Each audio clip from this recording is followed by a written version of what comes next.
Welcome to Calm, Sleepy Tales.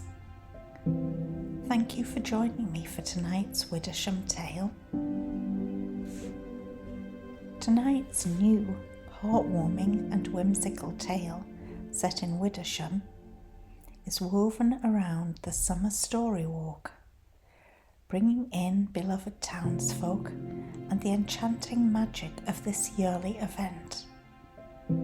The story is rich in cosy moments, gentle wonder, and just enough mystery to make you long to walk that woodland path yourself. First, let's begin by letting go of the day and enjoy this moment of stillness. Find a comfortable position. Let your head rest and close your eyes. Take a slow, deep breath in and gently exhale.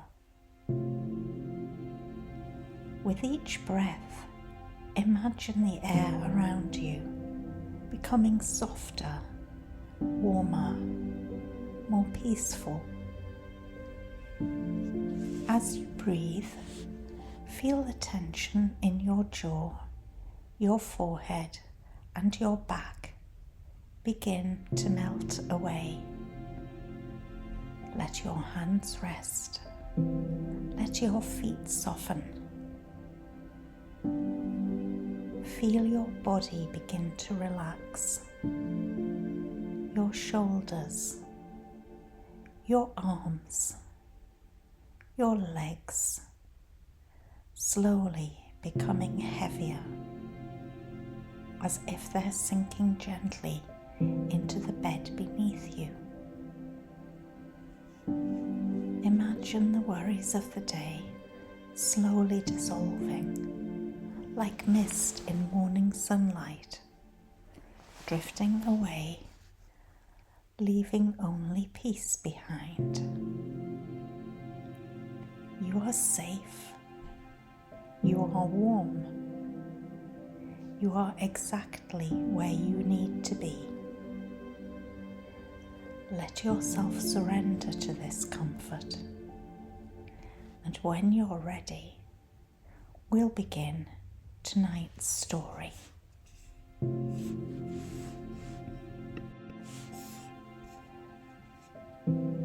Every year, in July, on the third weekend of midsummer, just as the sun ripens the last strawberries and the bees hum like sleepy violins, something stirs along the mossy woodlands outside Widdersham. This year, the path to the Summer Storywalk began in the clearing behind Tilly and Stitch, where Merrin Hemslow had set up a little table with fluttering ribbons and fabric scraps for children to craft their own story satchels. Every tale needs a place to tuck away surprises, she told them with a knowing smile. She wore her mid-song vest, stitched with tiny embroidered moons, and a single gold thread that shimmered in the sun. Hazel Nibbin from Nettle and Nib was offering trail apples in brown paper packets and tiny scrolls tied to each stem, Tansy's latest produce poem. One read, "The raspberry blushes, the melon may boast, but the apple remembers what matters the most." By noon, the crowd had gathered. Families with eager children, shopkeepers in holiday sashes, and even Miss Thorne from second chapter, who carried a carved walking stick with an owl on the top.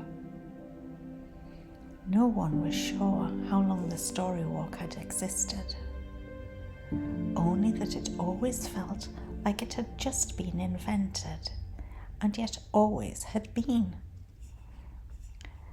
The opening bell chimed thrice from the ever-ticking clock tower, and the gates to the woodland trail opened with the gentle creak of possibility.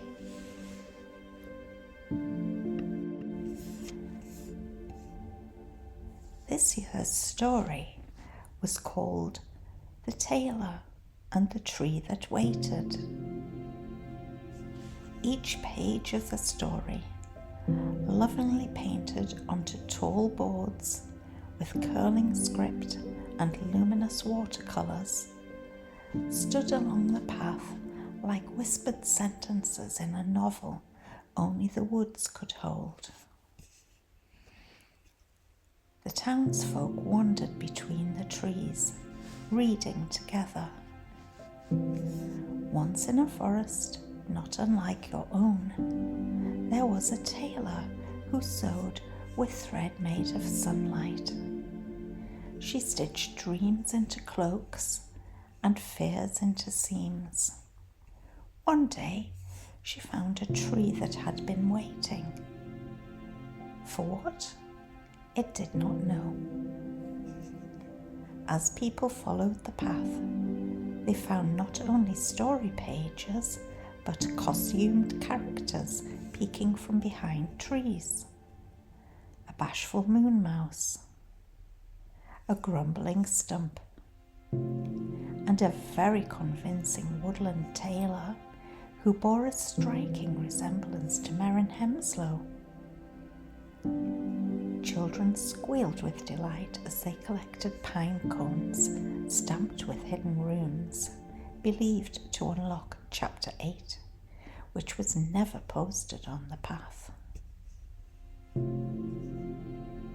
Etienne Leclerc from the chocolatiers had set up a halfway refreshment stop with story bite truffles, each filled with a flavour inspired by a different chapter. The truffle for Chapter 5 tasted inexplicably like brave laughter and thunderclouds. Meanwhile, Widdersham's toy shop, Snug Nest, had fashioned pop-up boxes that, when opened, whispered lines from the story in delicate voices. Some swore the boxes spoke differently to each person. At Chapter 7, near the old birch grove, there was a wooden bench, carved with leaves. An old pair of boots and a thimble rested beside it. The sign said simply, "The tailor left this behind when she followed the whisper of the tree." People paused here. Some left flowers. A child tucked in their own drawing. Miss Thorne added a folded page from her book titled Dreams for the Daring.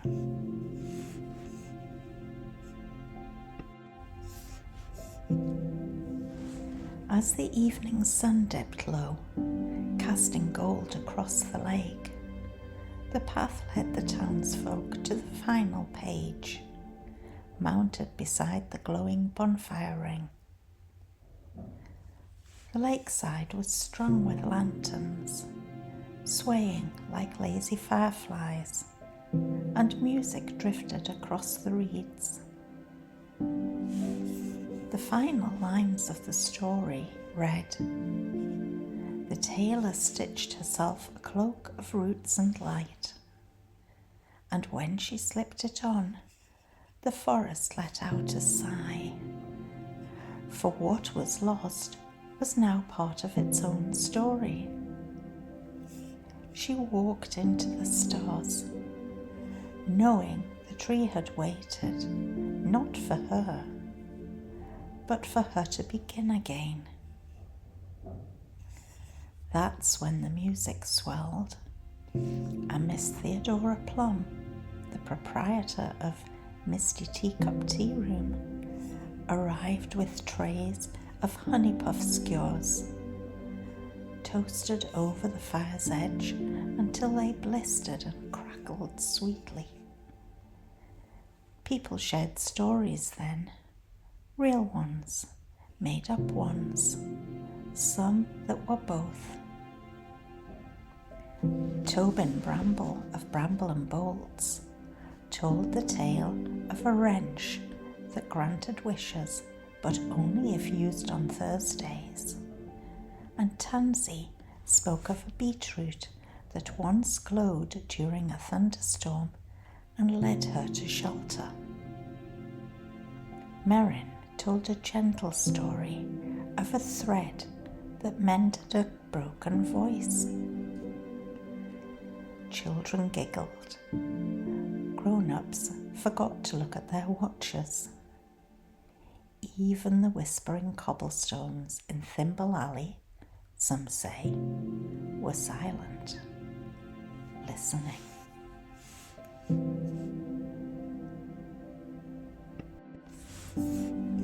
As the bonfire settled into embers and the moon rose full and round, the tradition began.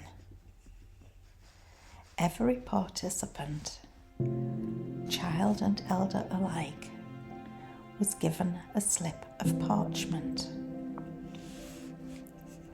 They were invited to write their own ending to the story. Some wrote of tailors returning. Others imagined the tree lifting its roots and wandering the world. One child wrote, "The tailor made cloaks for dreams and gave one to me." Each slip was tucked beneath the pillow that night. And though no one speaks of their dreams the morning after, it's said that the lake holds a different reflection the next day, clearer somehow, as if it too had learned a secret in the firelight. The morning after, back in town, Hazel from Nettle and Nib placed a basket of pears at the shop entrance, each with a ribbon and a small note, "For the dream you haven't told anyone yet." At second chapter, Miss Thorne rearranged a shelf and found a book titled Stitches of Starlight that no one remembered ordering. And Merrin Hemslow, as always, slipped away to her sewing room, where a new cloak hung unfinished. She had stitched a single silver thread into the hem. It was waiting for someone about to begin again.